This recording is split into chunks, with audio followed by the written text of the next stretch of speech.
Good morning. Just got back from the dentist. Well, I did.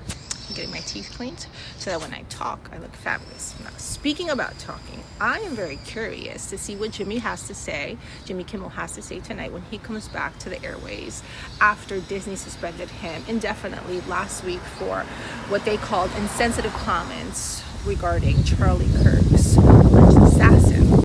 Now, there was tremendous backlash on both sides, Republican and Democrat, when it came to freedom of speech. The ACLU had hundreds of actors and WGA writers who wrote a letter calling it, a violation of the Constitution and his suspension unconstitutional.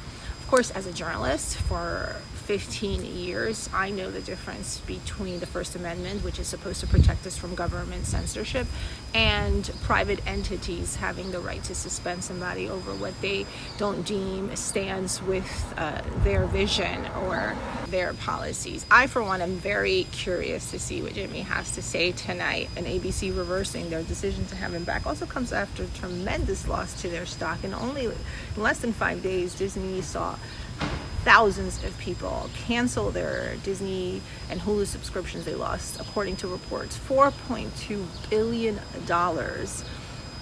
in revenue and in stock.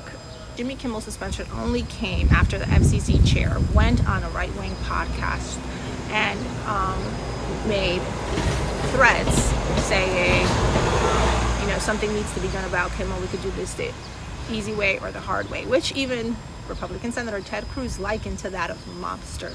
So if a private company like ABC decided to fire Jimmy Kimmel because of what he said, they have a right to do so. But when it seems like there was government pressure from the FCC to silence voices, there needs to be a bigger conversation about freedom of expression and government overreach.